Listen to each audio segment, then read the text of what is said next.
Shipwreck in the Sky by Eando Binder. Recording by Stephen R. Gagan.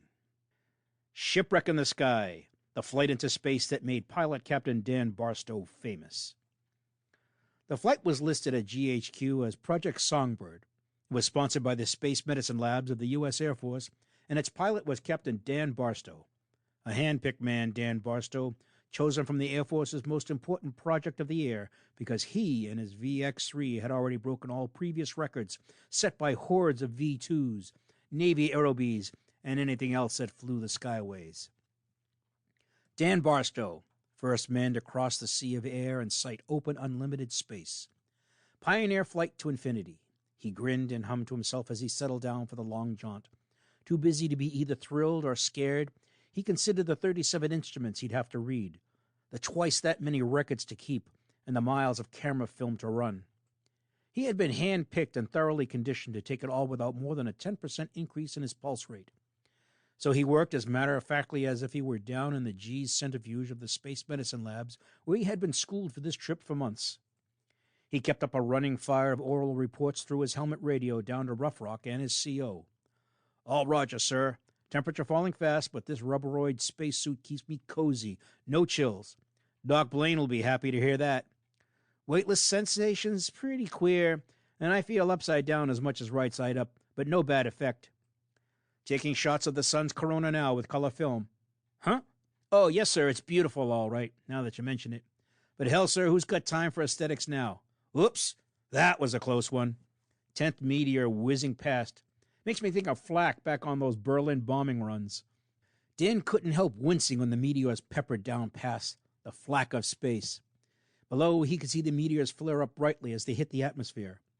Most of those near his position were small, none bigger than a baseball, and Dan took comfort in the fact that his rocket was too small in the immensity around him. A direct hit would be sheer bad luck, but the good old law of averages was on his side.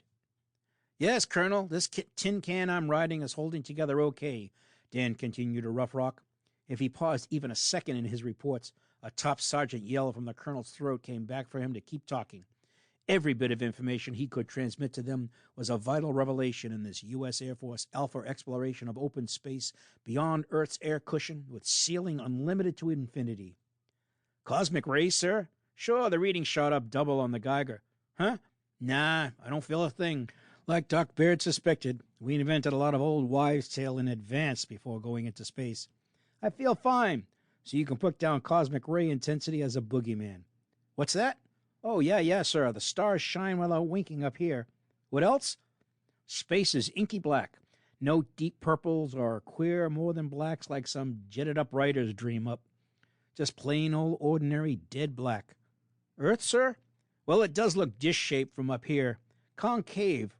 Sure, I can see all the way to Europe, and say, here's something unexpected. I can see that hurricane off the coast of Florida." "You said it, sir. Once we install permanent space stations up here, it'll be easy to spot typhoons, volcano eruptions, tidal waves, earthquakes, what have you, the moment they start. If you ask me, with a good telescope, you could even spot forest fires the minute they broke out, not to mention a sneak bombing on a target city." "Oh, sorry, sir, I forgot." Dan broke off and almost retched as his stomach turned to flip-flop to end all flip-flops. The VX-3 had reached the peak of its trajectory at over 1,000 miles altitude and now turned down lazily at first.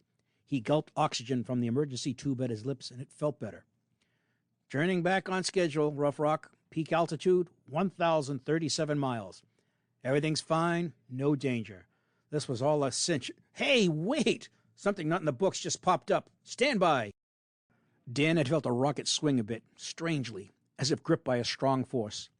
Instead of falling directly down toward Earth with a slight pitch, it slanted sideways and spun on its long axis. And then Dan saw what it was. Beneath, intercepting his trajectory, coming around faster over the curvature of the Earth, was a tiny black worldlet, 998 miles above Earth. It might be an enormous meteor, but Dan felt he was right the first time, for it wasn't falling like a meteor, but swinging parallel to Earth's surface on an even keel. He stared at the unexpected discovery, as amazed as if it were a fire-breathing dragon out of a legend. For it was actually, he realized in swift, stunned comprehension, more amazing than any legend. Dan kept his voice calm. Hello, Rough Rock. Listen, nobody expected this. Hold your hat, sir, and sit down. I've discovered a second moon of Earth. Uh-huh, you heard me right. A second moon. Tie that, will you? Sure, it's tiny, less than a mile in diameter, I'd say. Dead black in color. Guess that's why the telescopes never spotted it. Tiny and black. Blends into the black backdrop of space. It has terrific speed, and that little Maverick's gravitational field caught my rocket. Of course, it can't yank me away from Earth gravity, but the trouble is, yike! My rocket and the moonlet may be in for a mutual collision course. Dan's trained eyes suddenly saw that grim possibility. Barreling around Earth in a narrow orbit with the speed of something near or over 12,000 miles an hour, the tiny new moon had, since its ascent, charged directly into his downward freefall. It was a chance in 1,000 for a direct hit, except for one added factor. The moonlet exerted enough gravity pull out of its many million-ton bulk to warp the rocket into its path, and the 1,000-to-1 odds were thus wiped out, becoming even money. Nip and tuck, reported Dan, answering the excited pleadings and questions from Rough Rock. It won't be a head-on crash. I may even miss it entirely. Oh, Lord, not with that spire of rock sticking up from it. I'm going to hit that. Dan had heard an atomic bomb blast once, and it sounded like a string of them set off at once as the rocket smashed into the rocky prominence. The rock splintered. The rocket splintered. But Dan was not there to be splintered likewise. He had jammed down a button at the critical moment, and the rocket's emergency escape hatch had ejected him a split second before the violent impact. But Dan blacked out, receiving some of the concussion of the exploding rocket. When his eyes snapped open, he was floating like a feather in open, airless space. His rubberoid spacesuit, living up to its rigid chest, had inflated to its elastic limit, but it held, and within its automatic units began feeding him oxygen, heat, and radio power. He had a chance now because he had been ejected cleanly from the rocket without damage to his protective suit. The stars whizzed dizzily around him. Dan finally saw the reason why. He was not just floating as a free agent in space. He was circling the black moonlet at perhaps 1,000 yards from its pitted surface. Hello, Rough Rock, he called. Still alive and kicking, sir. Only now, of all crazy mad things, I'm a moon of this moon. The collision must have knocked me clear out of my down-to-earth orbit. I must have been ejected at the same direction as the moonlet's course, in its gravity field. I don't know. Let the electronic brain figure it out sometime.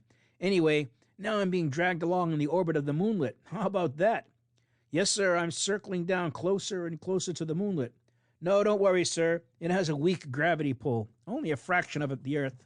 So I'm drifting down as gently as a cloud. Stand by for my landing on Earth's second moon.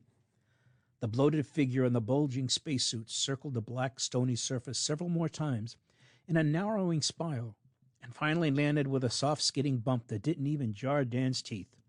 He bounced several times from a diminishing height of 50-odd feet in a grotesque slow motion before he finally came to a stop. He sat still for a moment, adjusting to the fantastic fact of being shipwrecked on an uncharted moonlet, crowding down his pulse rate, which might be over 10% normal now. Okay, Rough Rock, I hear you. You telling me, sir? Obviously I'm marooned here. No rocket to leave with? No way to get back to terra firma? What? Well, if you'll pardon my saying so, sir, that's a silly question. Of course I'm scared. Scared green. Sorry about the rocket, sir, losing it for you. Me, sir? Oh, thank you, sir. But stop apologizing, will you? I know you haven't got any duplicates of the VX-3 ready. No rescue rocket. Dan listened a moment longer, then broke in roughly. Oh, for Pete's sake, will you stop crying over me, sir? So I get mine here. I might have gotten it over Berlin, too. Forget it, sir. Dan grinned suddenly. Look, what have I got to kick about? I'll go out on a flash of glory. At least one headline will put it that way. And I'll get credit in the history books as the man who discovered that Earth has 2 moons. What more could I ask, really? Dan blushed at the reply from Rough Rock. Will you lay off, please, Colonel? How else should a man take it? I'm still scared silly inside. But look, I've really got something to report now. This little runt moon makes tracks around Earth in probably 2 hours minus. If I remember my space nautics right, I'm already looking down over the Grand Canyon heading west. I'm going to get a pretty terrific bird's-eye view of the whole world in 2 more hours, which is just about how much oxygen I've got left. Lucky, eh? Dan looked down, watching in fascination the majestic wheeling of the Earth below him. His little moonlet did not rotate, or rather, It rotated once for each revolution around Earth, as the moon did, keeping one face earthward, giving him an uninterrupted view. The Sierras on Earth hove into clear view, and the broad Pacific. There would follow Hawaii, then Japan, Asia, Europe. No, he saw he was slanting southwest. It would be across the equator, past Australia, perhaps near the South Pole, then around up to the top of the world, past Greenland, following that great circle around the globe. In any case, his was the speediest trip around the world ever made by man. Before we're out of mutual range, Rough Rock, I'm going to explore this new moon. Me and Columbus. Stand by for reports. Dan did his walking in huge leap that propelled him 50 feet at a step with a slight effort due to the extremely feeble gravity of the tiny body. What did he weigh here? Probably no more than an ounce or two. Nothing much to report, Colonel. It's a dead, airless, pipsqueak planetoid. Just a big, mile-thick rock, probably. No life, no vegetation, no people, no nothing. Guess you might call me the man in the second moon. The joke's on me. Well, 1 3/4 hours of oxygen left by the gauge, or 105 minutes. Sounds like more that way. What's that, sir? Your voice is getting faint. Any last requests from me? Well, one favor, maybe. Pick up my body someday with another rocket. Yeah, it'll stay preserved up here in this deep freeze of space. Thanks, sir. Can't hear you much now, going out of range. Give Betty my fondest. You know, the blonde. Well, sir, goodbye now. Dan was glad that Rough Rock's radio voice faded to a whispery nothingness. It wasn't easy to stay casual now. There was nothing more to say, really, and he didn't want to hear any more crying from the CO. The old man had sounded almost hysterical. He wanted just to be alone with his thoughts now, making his final peace with the universe. He checked the gauge with his watch, 90 minutes of oxygen to 0. Or, he thought with a grin, eternity minus 90 minutes. He was beginning to have trouble breathing, but it was awesomely grand watching the sweep of Earth beneath him, the procession of dots that were islands strung across the Pacific South Seas like a necklace of green beads. He was still within radio range of ships below at sea, yet he didn't contact them. He had nothing to say, like a ghost in the sky. Idly, he kept pitching loose stones, watching their rifle-like speed away from him. Again, a phenomenon of the weak gravity of the moonlit. Actually, he was able to pick up a boulder 10 feet across and heave it away with ease. We who are about to die amuse ourselves, he thought. Then, because a thread of sudden hope still clung in a corner of his mind, he got an idea. It had lurked just beyond his mental grasp for some time now. Something significant.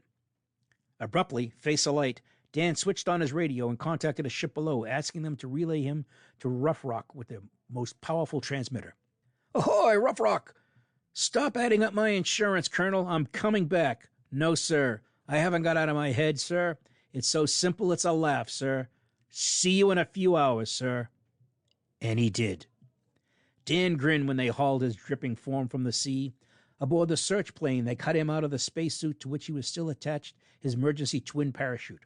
But his helmet was gone, ripped loose, for Dan had been breathing fresh Earth air during the long parachute descent. They stared at him as a man dead come alive. Impossible to escape, he chuckled, repeating their babble. That's what I thought, too, until I remembered those data tables on gravity and escape velocity and such, how, on the moon, the escape velocity is much less than on Earth.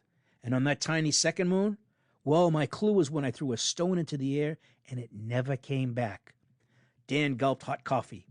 I got off the moonlet myself then, got up to more than a mile above it where I was free of its feeble gravity.